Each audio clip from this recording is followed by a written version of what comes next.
So, let me ask you a question. Can a hill keep a secret? It sounds like a simple question, right?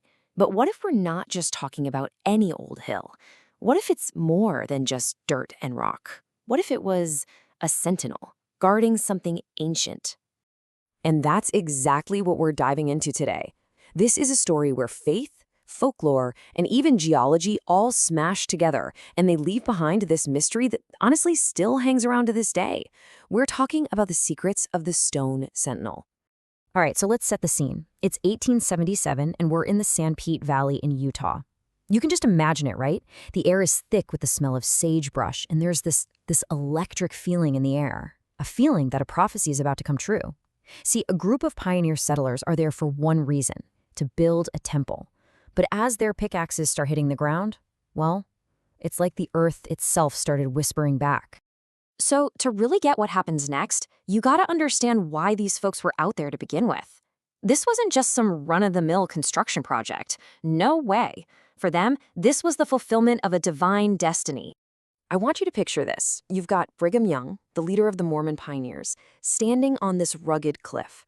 He points his cane and just declares that this exact spot, this very hill, was dedicated centuries ago by an ancient prophet named Moroni. Now, for the settlers hearing this, everything changes in an instant. This hill isn't just a quarry anymore. It's a sacred vault. It's a place where heaven and earth are supposed to meet.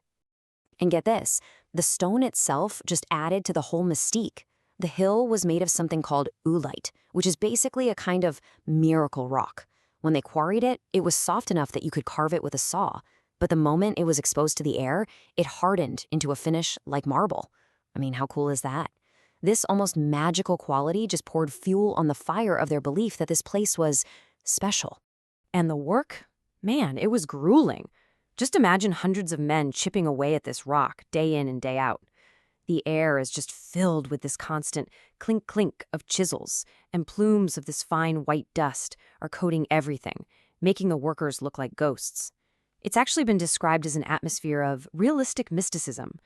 It was a place where the line between their time, 1877, and the ancient past felt incredibly thin. So you've got this supercharged atmosphere, a mix of deep faith and pure exhaustion. And right in the middle of all that, something strange happened.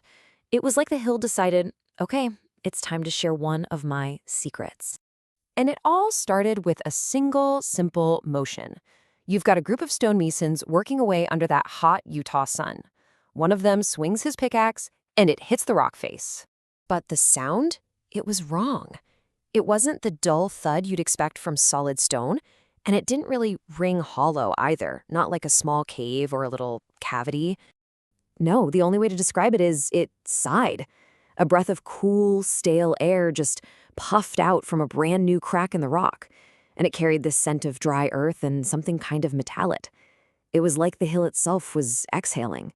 So, of course, the workers rush over. They're peering into this crack, and what they see just doesn't look natural at all. The walls inside were smooth, almost polished.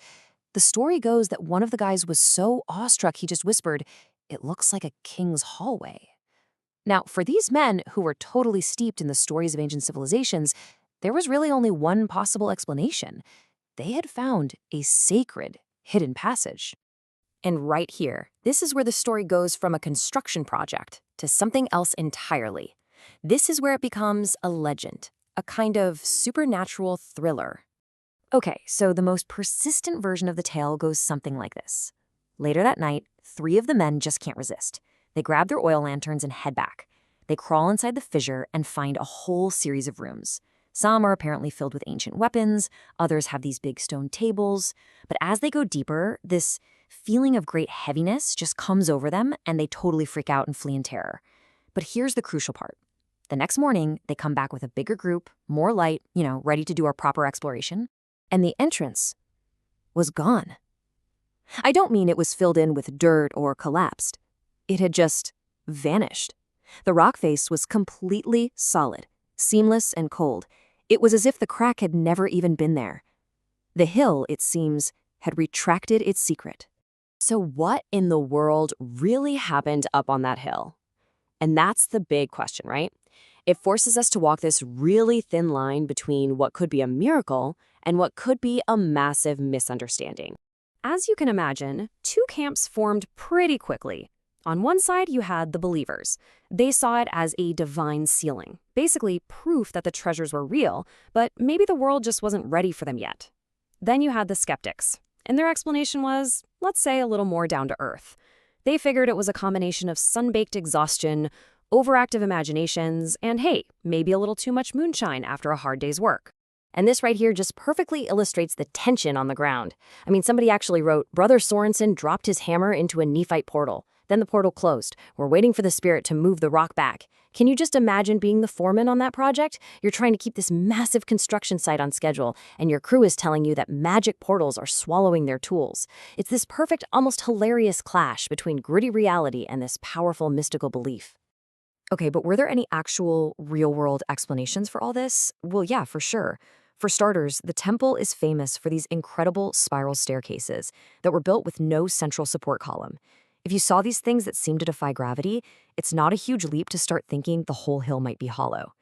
And on top of that, the builders had to carve these long, narrow drainage channels deep into the rock to deal with natural springs. To someone holding a flickering lantern with an imagination already fired up, those could easily look like ancient passages. So whether it was real or imagined, the story of the tunnels didn't just fade away with the pioneers. It kind of went underground, both literally and figuratively. It became a permanent part of the temple's identity. And the legend didn't just stay the same, it evolved. Even today, if you go there, you can still hear local stories about secret rooms buried deep inside the mountain, or tunnels that connect the temple to a cemetery nearby, supposedly used by immortal beings to move around unseen. The folklore is absolutely still alive. And that right there is really the core of why this whole story matters so much. That legend, that folklore, it served a really important purpose. It took all of that backbreaking, grueling labor and infused it with this sense of cosmic importance. These pioneers suddenly weren't just hauling rocks. They felt like they were restoring a sacred fortress for God. The stories they told transformed a construction site into, well, a theater of the divine. So in the end, the temple really stands as a monument to both of those things at the same time. It's a testament to the incredible, brutal hard work of the pioneers who built it, and it's also a testament to the high magic of the stories they told themselves to make sense of their world and of their faith. Look, a geologist will tell you that hill is just solid rock, but when you see the sun setting over that valley and the long shadows crawl across that white stone, it is really hard not to wonder, is the hill really done whispering? Or is it possible that somewhere deep, deep beneath the foundation, there's a stone door just waiting for the right knock?